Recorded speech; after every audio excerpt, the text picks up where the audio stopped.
front to front in the classroom. So just open your video. Other students, I request, so I can see you, you can see me. Okay, okay. Yeah.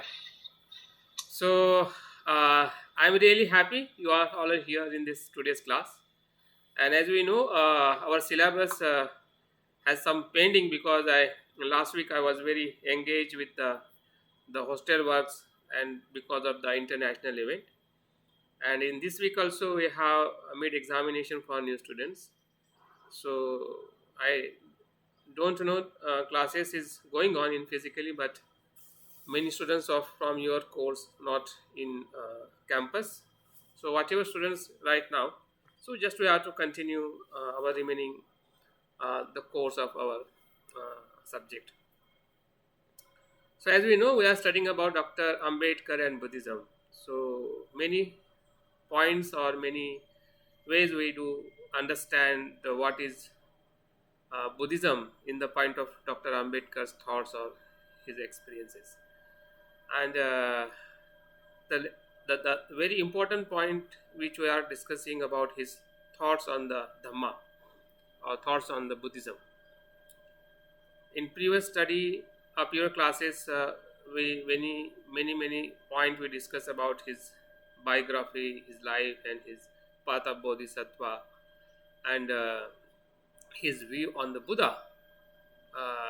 What is who called the Buddha according Dr. Ambedkar's his view on his thought, and we start study about the his very important book which he wrote, that is Buddha and his Dhamma. Based on that, we trying to understand his view on the Dhamma or Buddhism, and he classified this book in the 8 chapters or 8 units, and the third unit where he explained or he described about the three very important point about the Buddhism or the Dhamma based on the categorize that the Dhamma, Adhamma, and Saddhamma. He categorized the Buddhism in three categories or three level or three groups. That is called the Dhamma. Let me see what is called Dhamma.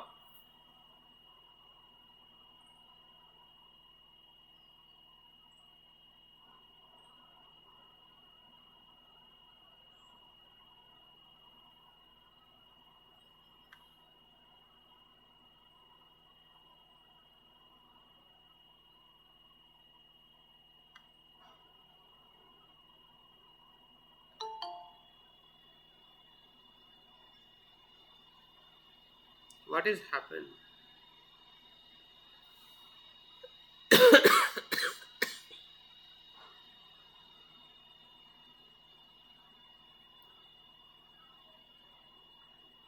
So let me see what is called the Dhamma, and what Dr. Ambedkar's view on the Dhamma.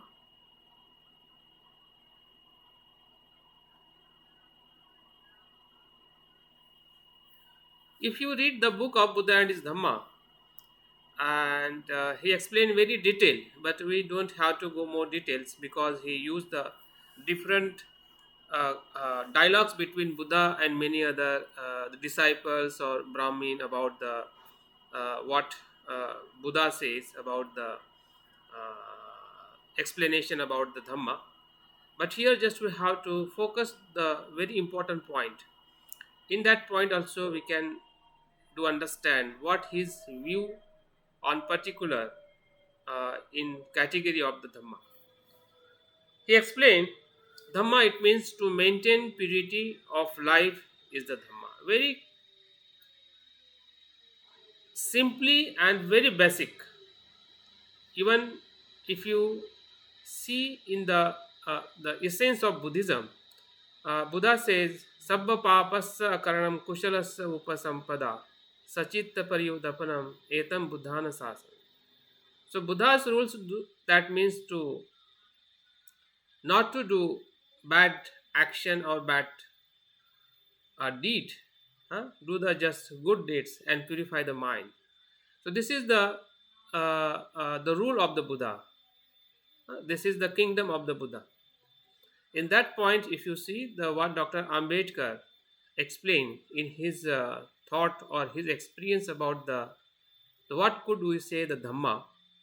That means to maintain purity of life is the Dhamma. And how to maintain the purity? And he explained, took the all references from the original text from the specially it took from the Sutta Pitaka and from the Dhammapada. Dhammapada. He many dialogues or sutta took from the Dhammapada and Sutta Pitaka to understand to what kind of the purity. We know in Buddhism three kinds of the purity of maintaining the purity of the life. That is the purification of the body, the purification of the body, and purification of the speech, and purification of the mind. This is the 10 precept. 10 precept to follow by the body, to not to kill, not to steal, not to misconduct of the body. Sir, दूसरा फिर से बताइए, purification of body. First one is the purification of body. Second one is the purification of the speech. Thank you so much. Third one is the purification of the mind. So how Dr. Ambedkar understood the importance of 10 precept, and he first categorized what called the Dhamma according Buddhism, and he took the all references and dialogues between what Buddha and his disciples. He took the stories and he explained to how and what kind of the purity and how to maintain it in practice in their individual's life, to understand what Buddha taught and what is the practical Buddhism. Dr. Ambedkar, if you see, is a total his personality and his vision of his life. He was not just as an author, but he's a reformer of the peoples and the society. This book is not only for as an author to write someone books and to give the information what is the Buddha, Dhamma and his Sangha, but this book is the path of the Buddha and his Dhamma. How to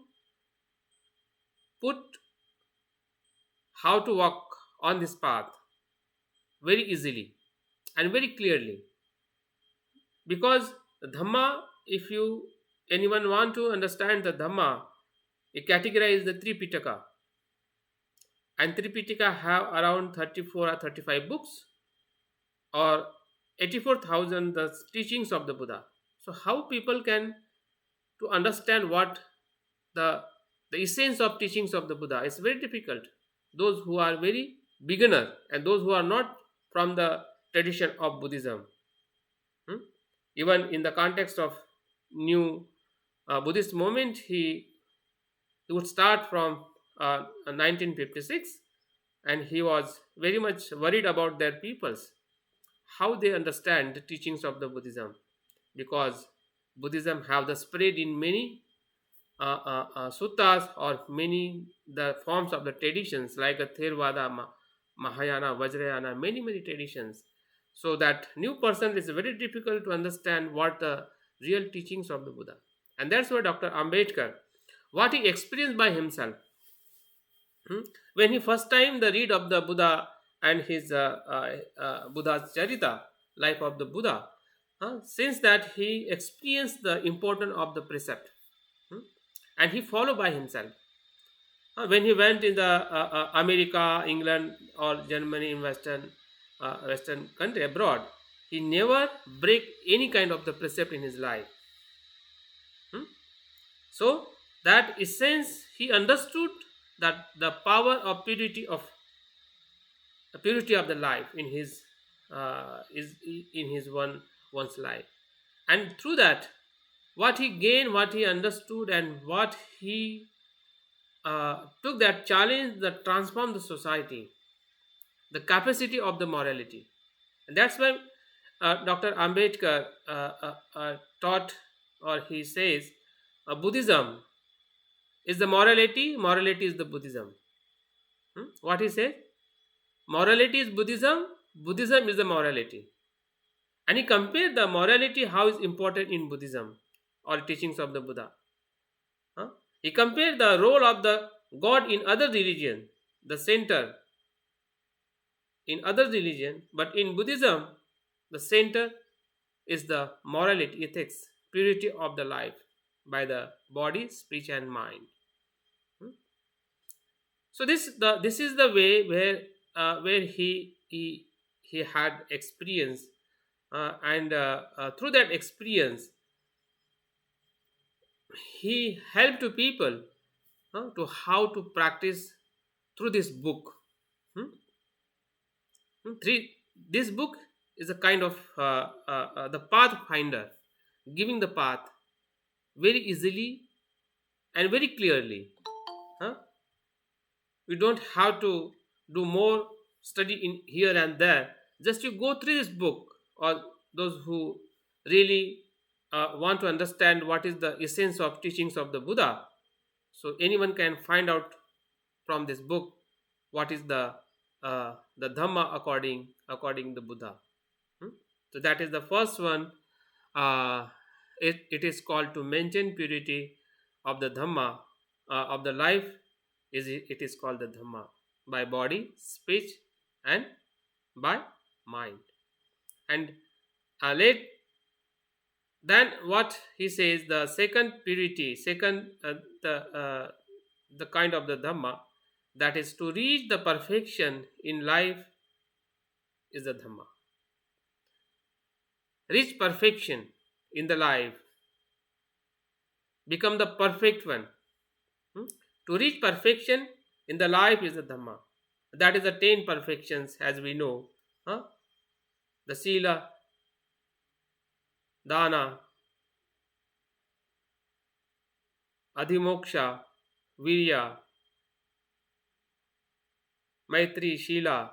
So these are all the perfections put in practice. 6 paramitas in Mahayana tradition and 10 paramitas in Theravada traditions. They become to reach the perfection to practice of the 10 paramitas in their life. So it is called the Dhamma. To practice of the 10 paramitas. Practice of the generosity, practice of the morality, practice of the adhisthana, commitment, practice of the patience, shanti, practice of the virya, effort, and to make the perfection. That perfection, it is means a full development of that quality. That is called the Dhamma.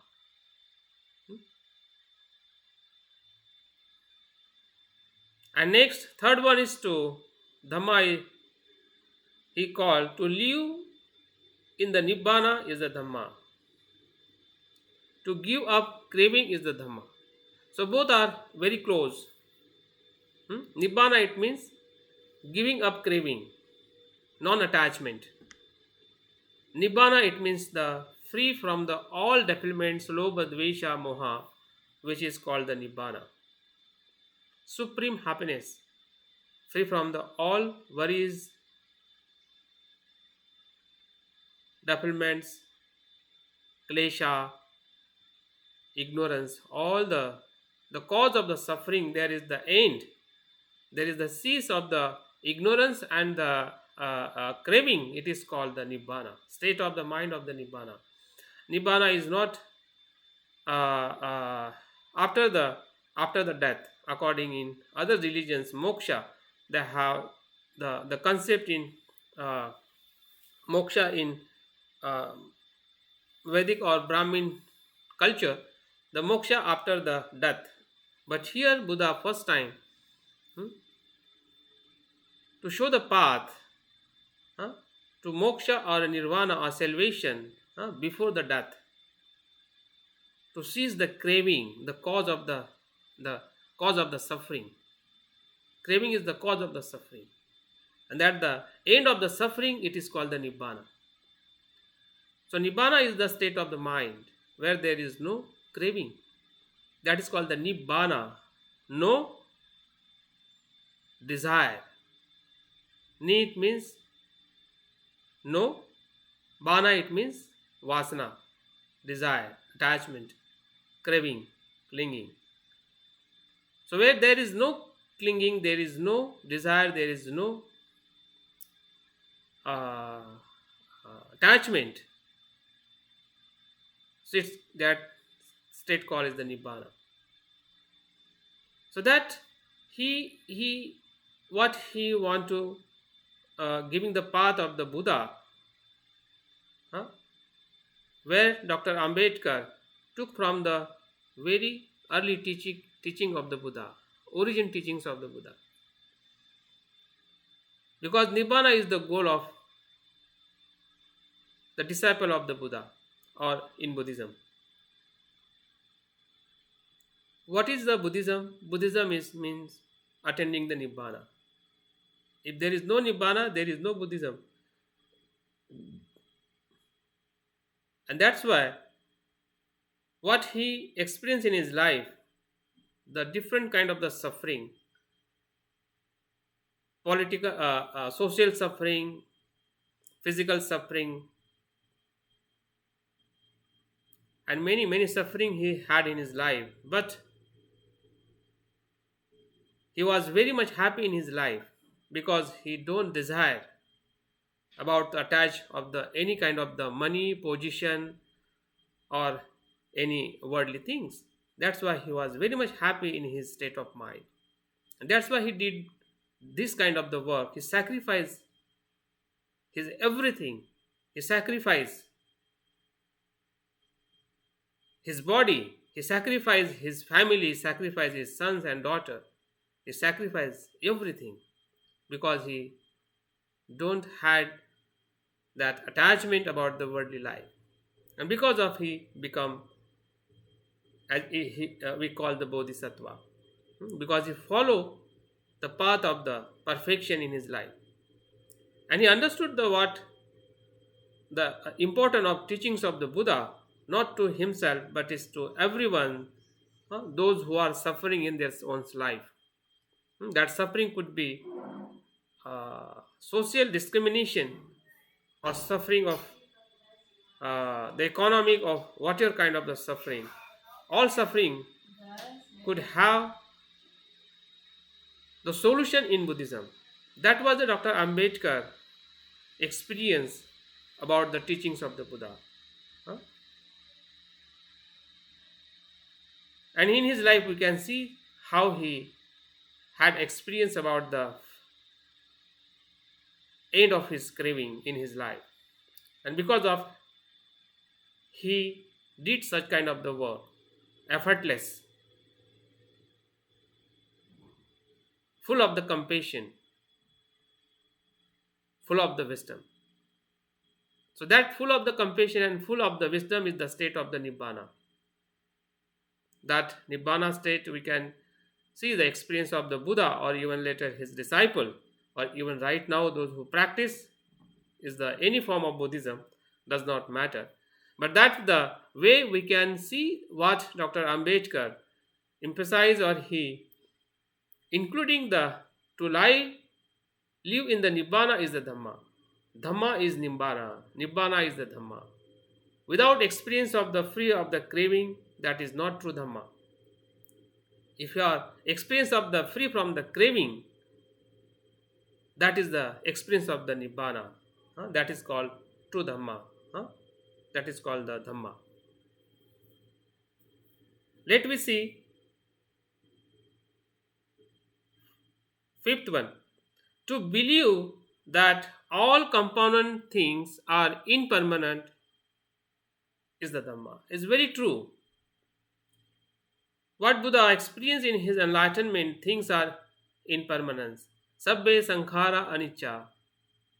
Sabbe sankhara dukkha.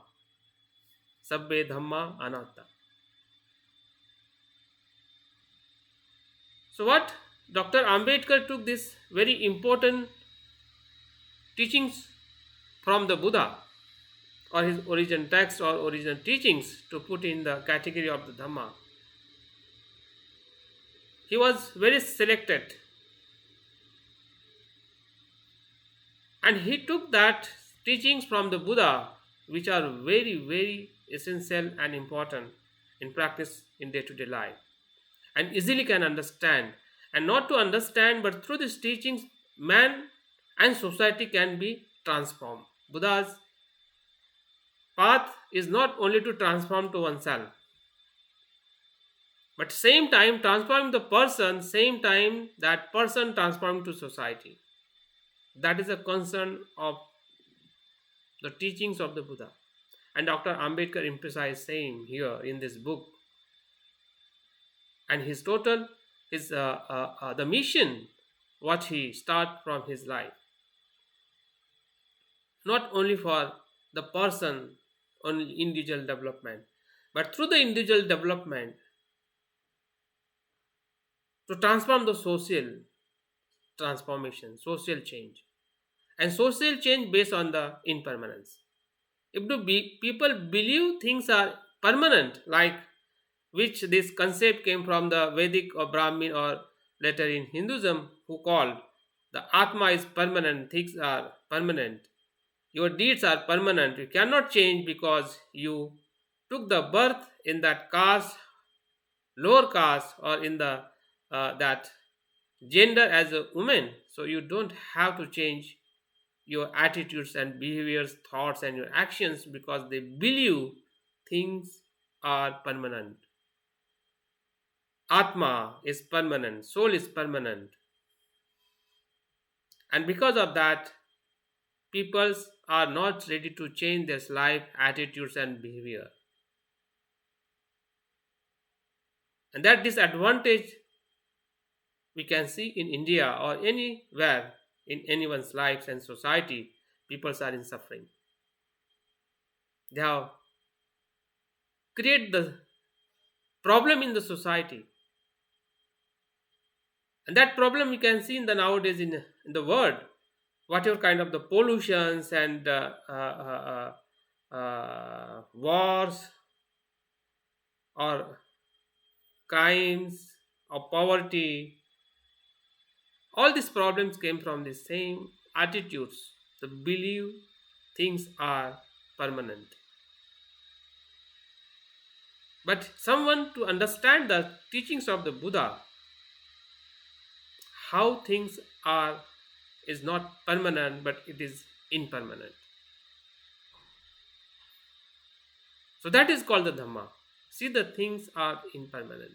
Even our body, like you can see the hard things around to us in our body, even that hard or physical things also, the nature is impermanence. So that is the essence of teachings of the Buddha. Without understanding the nature of the impermanence, we cannot purify our body, speech, and mind, or even we cannot attain the Nibbana, and we cannot give up the craving if you not see the things are impermanent. So whatever experience, whatever purification, whatever perfections or experience of the Nibbana, it is depend on to the experience of the impermanence. And that we can see each and every time, like if you see your breathings to show to how things are impermanence. Our each and every cells arising and passing within the moment. Our life is momentary. So how can we see that experience, and through that experience we can see into society to how to face that problem, to understanding the nature of the changing. And that's why Dr. Ambedkar, he explained, or he give this the principle of the Buddha, huh, what it's called the Dhamma, that is means to believe or experience, the things are impermanent.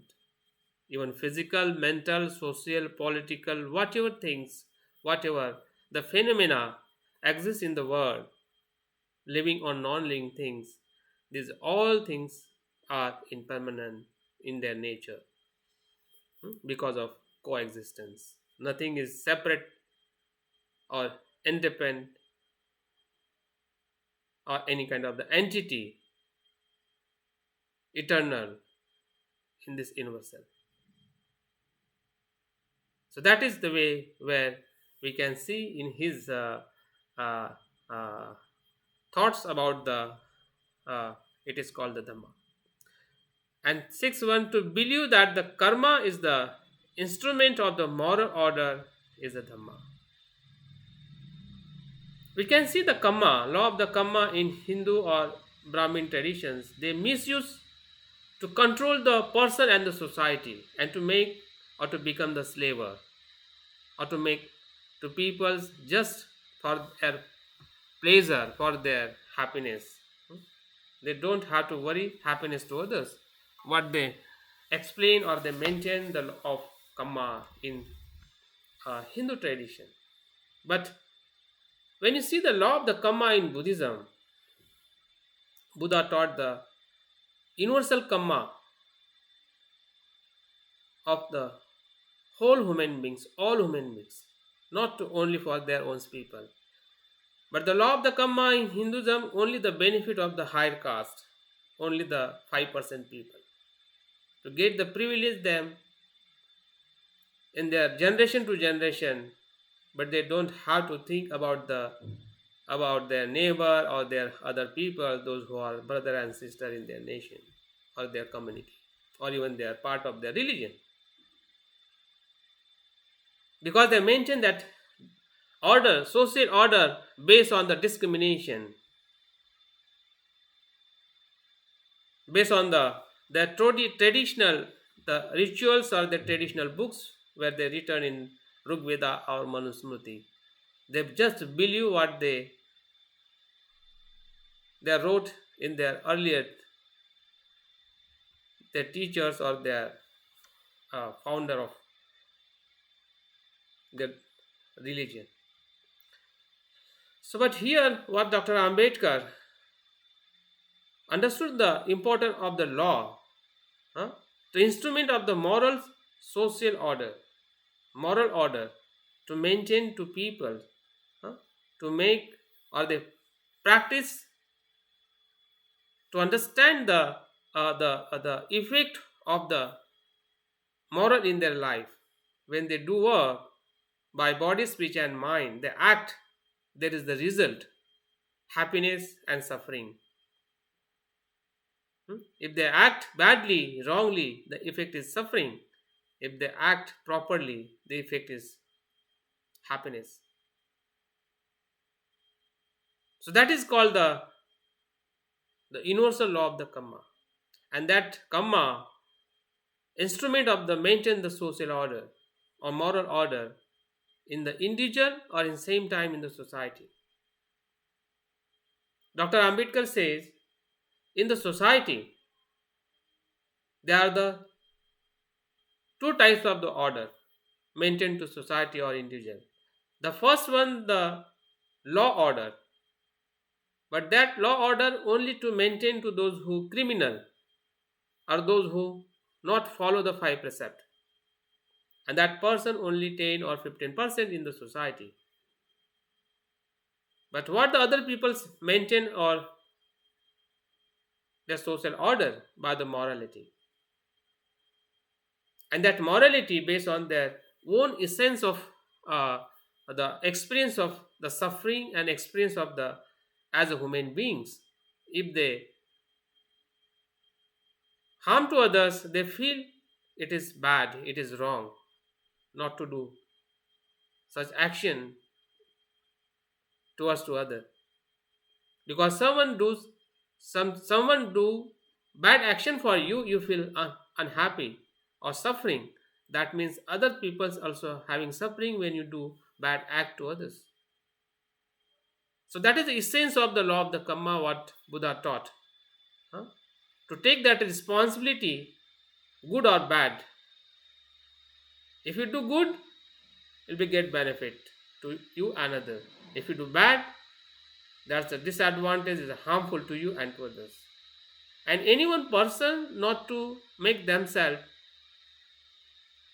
to suffering in their life. That is the essence of the consciousness to everyone or maximum people. And because of that, huh, the Dhamma is to believe, the Kamma is the instrument of the morals order, is the Dhamma. So in these 6 guidelines or 6 way, we can see the Dr. Ambedkar how to emphasize to purity of the life, reach the perfection of the life, live in the Nibbana, give up the craving,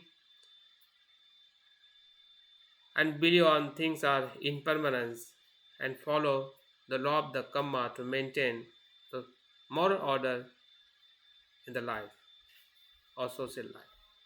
So these are all the 6 teachings or 6 very important way we can see what is called the Dhamma. According to Dr. Ambedkar's his interpretation or what he want to understand to give the peoples the essence of Buddhism. Essence of Buddhism, how to understand what is the teachings of the Buddha, it is called the Dhamma. Let us see, according Dr. Ambedkar, what he say in the second category, just opposite of the Dhamma, that is called the Adhamma, which is not Dhamma. That means sabba papasya akaranam, not to follow, just reject it, just eliminate it, not to do, not to act, not to follow, not to believe. So these are the 8 kinds of the Dhamma. It's not the Dhamma, it is called the Sir, we Adhamma. are not able to see. Can you make it full screen? Just I try. Okay, thank you. And I will be share also this, okay? If you not. Okay, thank you so much. Okay, just I try. It's okay? Right now is okay?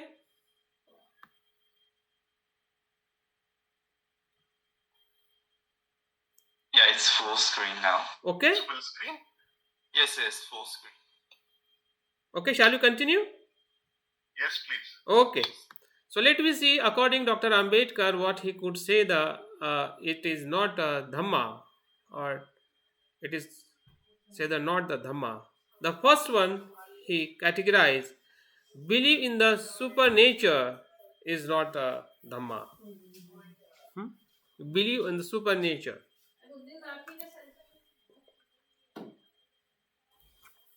Because the time of the Buddha, even right now, people are believing something is controlled by the supernatural than the natural things.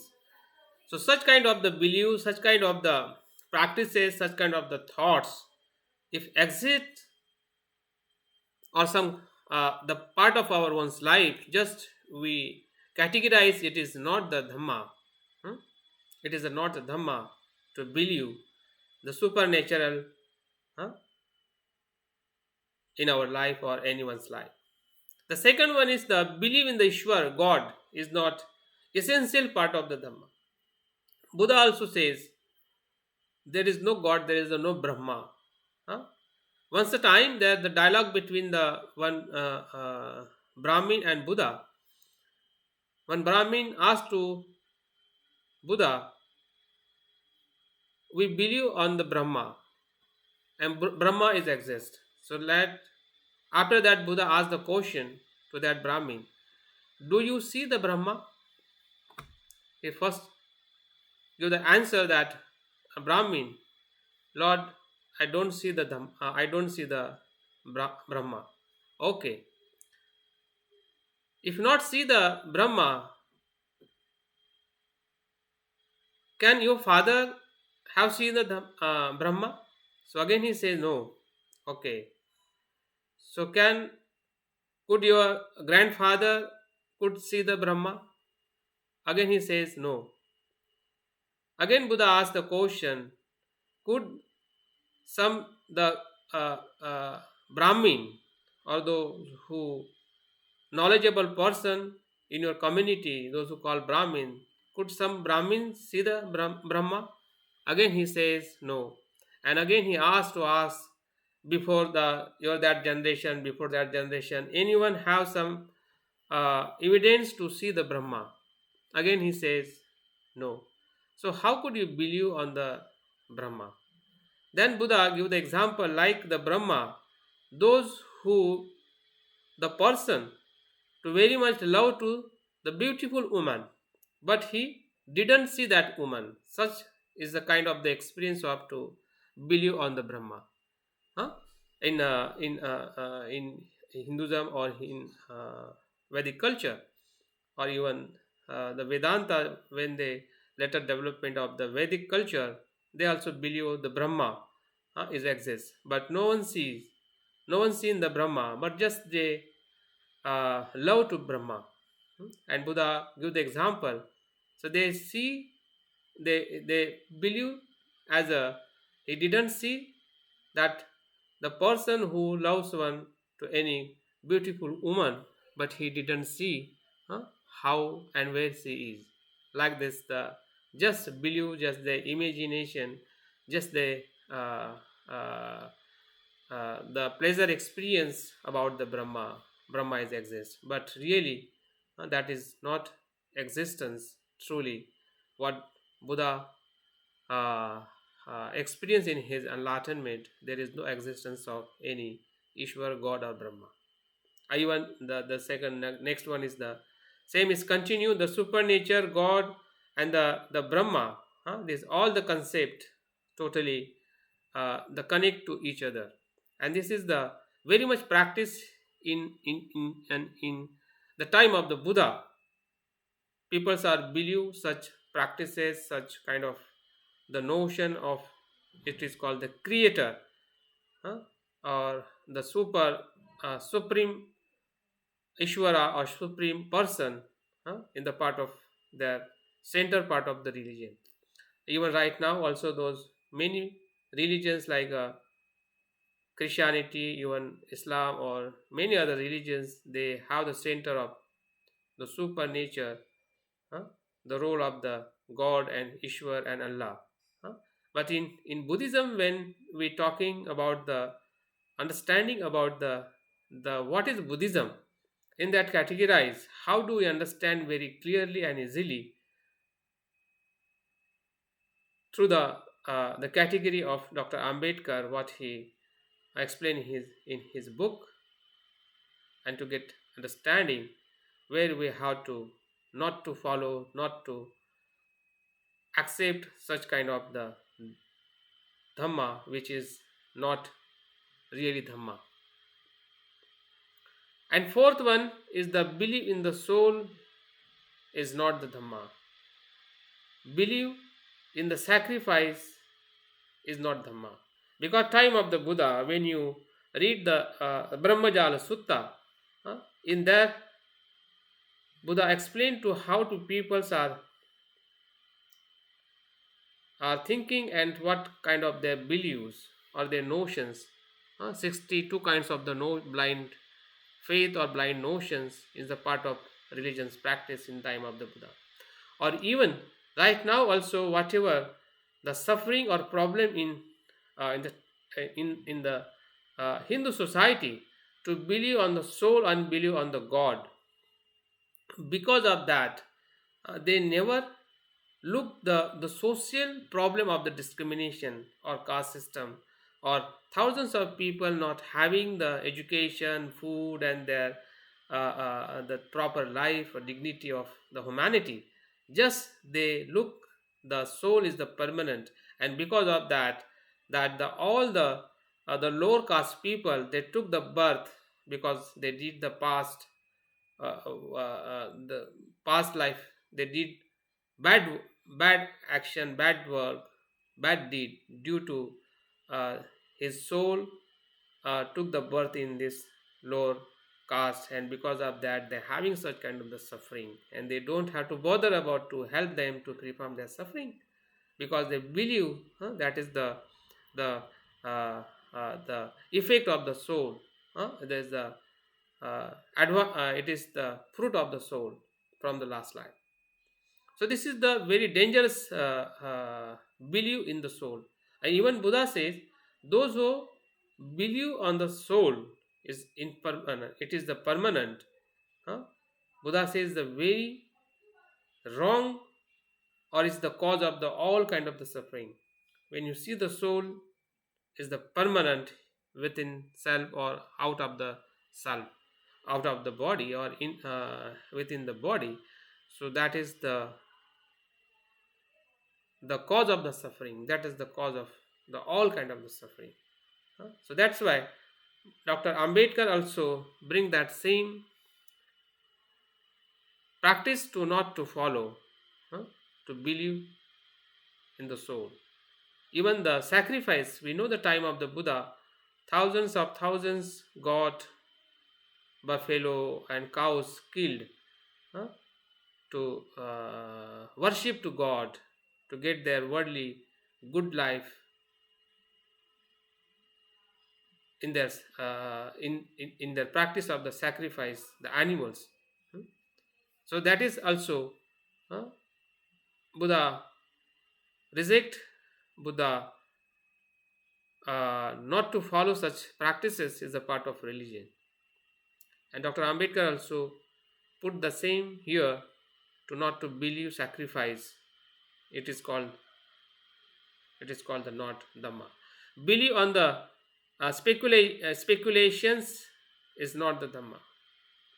Reading the books of the Dhamma is not Dhamma. If you are just reading the book like Ramayana, Mahabharata, even we also read some any book, but if we are not following, we are not practicing, if we are not verifying what that book is saying is really useful or not in the contemporary, in the present world, we just don't have to follow the any kind of the books of the Dhamma, like Bible, like Quran, like Gita.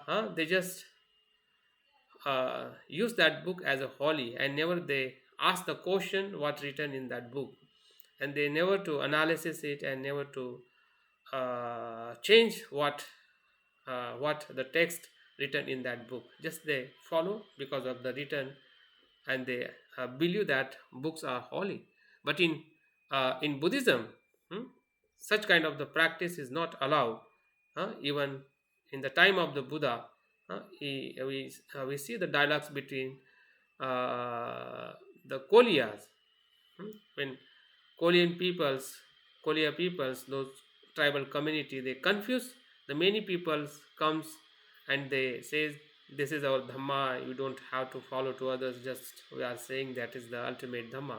And these all the community peoples confused to what kind of the Dhamma they should be follow. And once a time when Buddha visit his town, and uh, these questions asked to Buddha, and in that time Buddha says you don't have to believe what people are saying. And in that sutta he give the all many causes, like coming the traditions, and some written in the book like a Veda or whatever, or people are just following. You don't have to follow, you have to verify it first.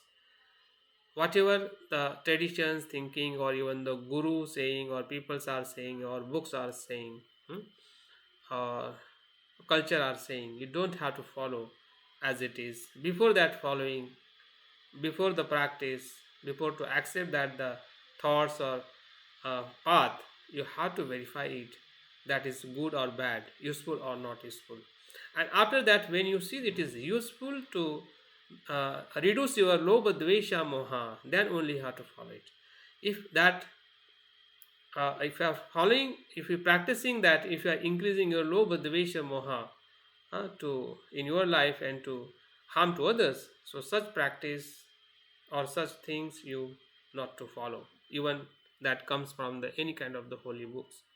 So that's the way Dr. Ambedkar, what was even he was when he was the boy, and his father every day he asked to read the book of the Ramayana Mahabharata, and he, when he understood this book, what are the role of the Krishna and Rama, and he compared and he understood the his personality is not really as a good human being or ethical person, and he just reject the uh, the the importance of the Krishna and Rama.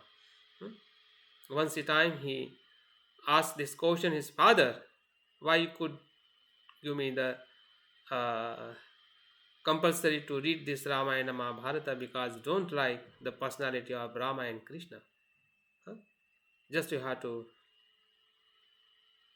uh, force me to read and chant these books, huh?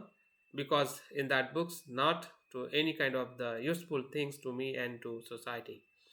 So that way Dr. Ambedkar had that experiences, or even he took that the references from the teachings of the Buddha, how this dangerous if you just follow what's written in the book, it is very harmful to person and society without the analysis, without the inquiry of scientifically.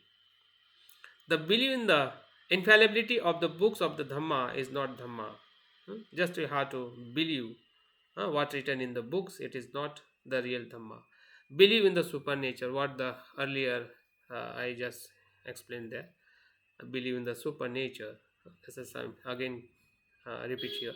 So this is the way where we can see what Dr. Ambedkar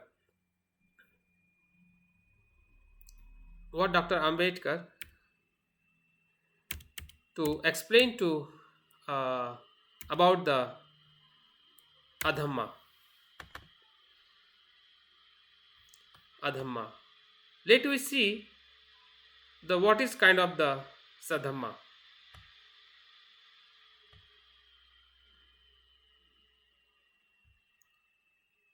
Are you here? Yes, yes. Okay. Absolutely, sir. Carefully Okay. listening. Ha. Just we have to see the third category of the what is called the Saddhamma, and more detail you can read it in the book of Buddha and his Dhamma, because in that book given the more details, more dialogues between the Buddha and the disciples, where Dr. Ambedkar took the references. But here I am not giving that each and every references, but just we have to see the briefly what his idea, and how do we understand his thoughts about the Dhamma, Adhamma, and Saddhamma. Let we see here what he called the Saddhamma. The first one is called the Saddhamma, that is to clean the mind of its impurity. The same what we see in the early in the category of the Dhamma. Same again he explained in the Saddhamma. Let me see the Dhamma and Saddhamma. What is the difference between the Dhamma and Saddhamma? According Dr. Ambedkar view, what I could understood, that is mean the Saddhamma and Dhamma is the a difference to what he want to focus in the Dhamma. He focus to Dhamma practice for the individual. Dhamma is the practice for the individual as a person. But when he talks about the Saddhamma, when he talks about the Saddhamma, or he categorizes the Saddhamma, that he focus or very much emphasize to social transformation or social change. So in between that we can see how his view or his thought to categorize the Buddhism not only to development of the individual, huh, but in same time the development of individual, same time he talks or he get that opportunity. The Buddhism is the path of the social transformation through the individual transformation. He uh, he explained the teachings of the Buddha in very modern middle path. hmm, Modern middle path, because people look to Buddhism just only for the personal development to attain the nibbana, but it is not true. Even in the life of the uh, his his own life of the Buddha, or after the Sangha, what he established the Sangha, that is the not the purpose of the only the person to become the enlightenment or Buddha, but in same time the purpose of the Sangha to help to peoples, welfare to peoples, to free from their suffering of the humanity. So that is the very important purpose of his establishment of the Sangha. Though in same categorize or same focus, he emphasize or he describe the what is the Dhamma. Let me see what his view and how he categorize the many aspects is the part of the Saddhamma. The first one is to clean the mind of its impurity. We know the impurity. We see the whatever kind of the impurity, it is called the because of the Adhamma, like Adhamma. When you uh, uh, give the only one name, that is called the ignorance. Because of the ignorance, believe on the God, believe on the soul, believe on the supernature. That is the that is it is called the ignorance about the life. And because of the ignorance, all impurity arise in the mind. And if there is no ignorance, there is no defilement, there is no lobha dvesha moha, definitely that mind could be become more clean, more pure, more enlightened. So that is the first, it is called the importance of purification, huh, from the impurity, from the negative thoughts, negative mind. That is called the Saddhamma. And Dr. Ambedkar, in this way, he more emphasize, more he focus the importance of the mind to social transformation. huh. The role of the mind, what is the role of the mind in individual transformation, personal transformation, in the category of the Dhamma, in same in the category of the Saddhamma also, uh, the role of the mind is very important. And how mind if become the clean and pure, what happened next to next, let we see. The second one is to make the world a kingdom of the righteousness. uh. This is the second aspects of the Saddhamma. uh. Dhamma, when it's become the Saddhamma,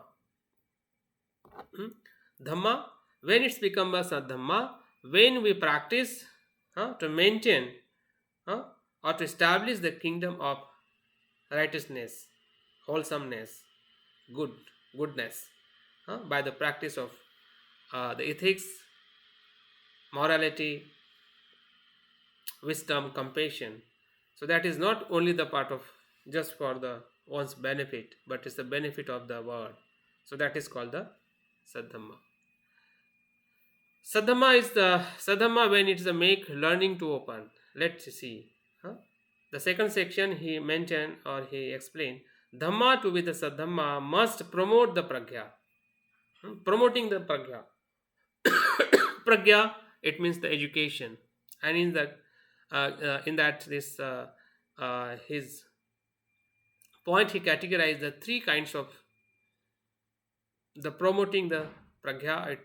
means wisdom.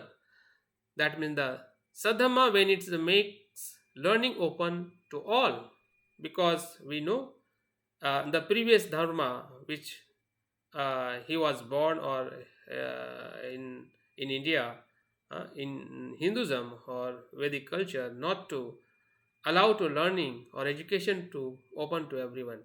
Hmm? But when Saddhamma, Dhamma is become the Saddhamma when we give the opportunity to learning to everyone. So that is to make the society very close, very engaged with the society through the Dhamma.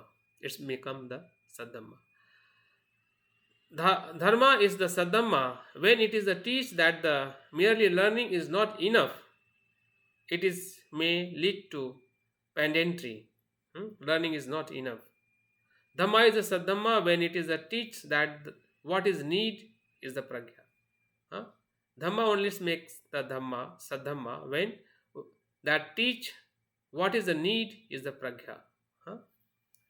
So that way, Dr. Ambedkar, he explained the what things comes in the under category of the Saddhamma, and here also he mentioned the Dhamma to be the Saddhamma must promote the Maitri, promoting the Maitri loving kindness.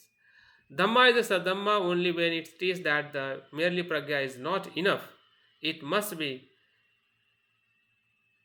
accompanied by the Sila, morality. Without the Shila, morality, pragya does not really work in the society. Dhamma is a Saddhamma only when it is that the beside pragya and Sila, what is necessary is karuna. Huh? The karuna is to compassion towards to everyone, those who are suffering very nearby us in the world, in the society. It's a practical pragya, it is called the karuna.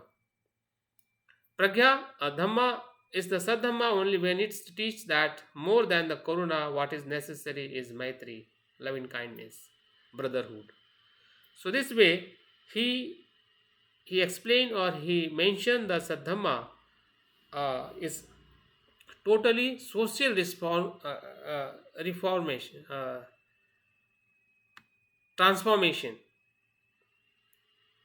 Saddhamma shows to social transformation.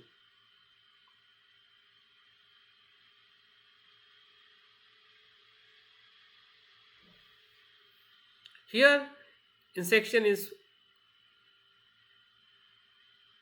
4, he mentioned the Dhamma to be Saddhamma must pull down all the social barrier. Here is the very important I think his own experience in his life about the what he struggled in to for the humanity or social reform. That is he explained here what kind of the Dhamma to become the Saddhamma. Dhamma to be Saddhamma must break down the barrier between man to man. We know that in Hinduism, the barriers between man to man, because they believe the caste by the birth, and because of that they have the barrier even to man and man to woman. But in Buddhism, when it's become the Saddhamma, when we follow or to maintain the equality between man to man and man to woman or everyone. So that is the break down barriers between man to man. Dhamma to Saddhamma must teach that worth and not to birth is measure of the man. And this is the very important message of the Buddha after the enlightenment, when he was taking the experience after enlightenment under the different trees in the same place nearby the Bodhi Ruksha in Buddha Gaya, and I think the 4th week of where he was sitting in the Ajpala Ruksha, and after the last day of that week, one Brahmin comes and he dialogues between the Buddha with the Buddha, and he says to Buddha, I am Brahmin, and because of I am Brahmin, I am great than all other caste. And in that the answer given by the Buddha, no, Brahmin, what you are saying, it is not true. No one can become the great or uh, higher than other because of the birth. It is not true what you are saying. Anyone can become higher and lower in their position, not by the birth, but is by the worth, by the deeds. So that's the Buddha's first message or first dialogues between that Brahmin to social reform or social change. And same here, Dr. Ambedkar being here to what kind of the become the Saddhamma, to teach the worth, not to birth, is the measure of the man or any person. So third is the Dhamma is to Saddhamma must be promote equality between man to man. Again here, same the experience of the was first earlier, to break down barrier between man to man, that means to promote the equality between man to man. So these are the his experiences, or he categorized what he uh,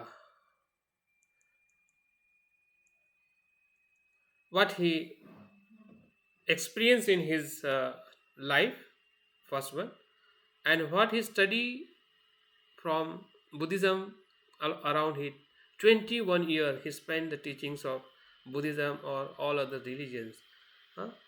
Himself he says, when I declare in 1935 in October, I was born in Buddhism, in Hinduism it is not in my hand, but I will be not die in Hinduism. And since that he took the 21 year when he become Buddhist or he embraced Buddhism. And during that his 21 years he did many work for the constitutions and many other social and political rights to their peoples, to make the India democratic. But in same time he did study. We know his personal collection 50,000 books in personal his library and almost 20,000 books on Buddhism.